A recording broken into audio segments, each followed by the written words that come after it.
Hello friends, ఈరోజు మనం గులాబ్ జామ్ ఎలా చేయాలో చూద్దాం. ముందుగా గులాబ్ జామ్ పౌడర్ ప్యాకెట్ బయట మార్కెట్లో ఉంటుంది. అది తీసుకుని మనం ఏదైనా ఒక కొలత పెట్టుకుని ఆ బౌల్తో పిండిని ఒక బౌల్లో వేసుకోండి. నాకు 4 కప్స్ పౌడర్ వచ్చింది ఈ బౌల్తో. అలాగే గోరువెచ్చని మిల్క్ ఇందులో యాడ్ చేసుకోవాలి. మనకు ముద్ద అయ్యే వరకు మిల్క్ వేసుకుని కలుపుకోవాలి. మనం గట్టిగా ప్రెజర్ చేయకూడదు.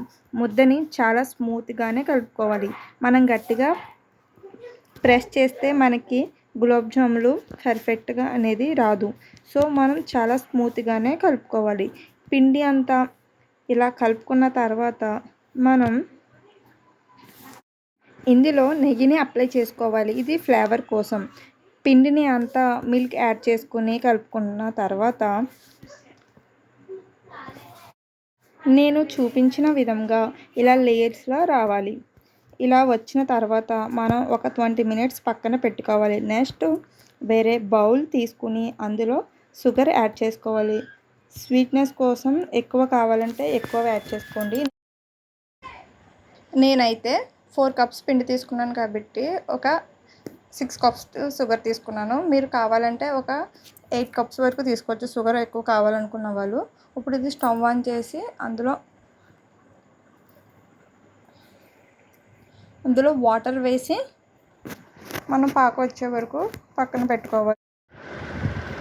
ఇప్పుడు ఇందులోకి ఫ్లేవర్ కోసం మనం ఇలాచీని దంచుకుంటే మనం పాకంలో వేసుకోవాలి.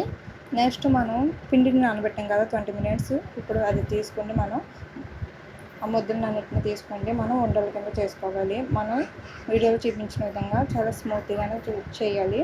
అలా అయితేనే మనకి గులాబ్ జామ్స్ అనేవి చాలా రౌండ్గా పర్ఫెక్ట్గా వస్తాయి. సో స్మూత్గా అలాగా ఉండలన్నీ రౌండ్గా చేసేసుకోవాలి. మొత్తం ముద్దనంతటి కూడా మనం ఇలాగ అన్నీ రౌండ్ అప్ చేసేసుకున్న తర్వాత పాకం మనకి ఇంకా దగ్గరికి అవ్వాలి. మనం అంతలోకి అది దగ్గరికి అవుతుంది. మనం అంతలోకి ఇటుపక్క స్టవ్ ఆన్ చేసుకుంటే మనం ప్యాన్ పెట్టుకొని అందులో ఆయిల్ వేసుకోవాలి.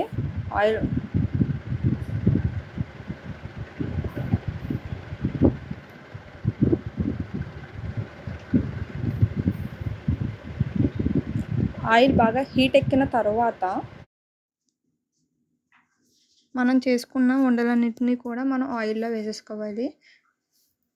సగం వరకు వేసుకుంది మనం అటు ఇటుగా కలుపుకోవాలి.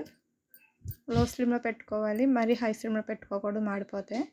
అటు ఇటు కలిపిన తర్వాత అవి గోల్డెన్ కలర్లో వచ్చే వరకు మనం దాంట్లో వేయించుకోవాలి.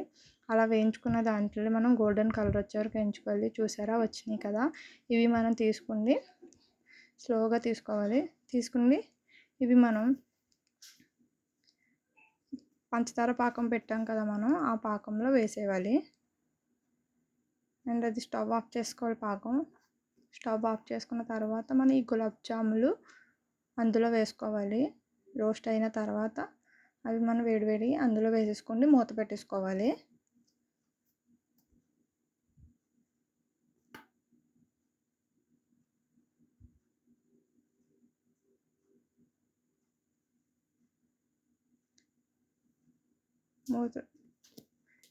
సేమ్ అలాగే రిమైనింగ్ అన్నీ పంచదార పాకంలో వేసేసుకోవాలి. మొత్తం అన్ని గులాబ్ జాములు అన్నీ వేసేసుకోవాలి.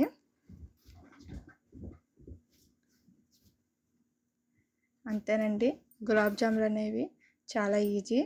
చూసారా, ఎంతో టేస్టీ ఎమ్మీ గులాబ్ జాములు రెడీ అయిపోయినాయి.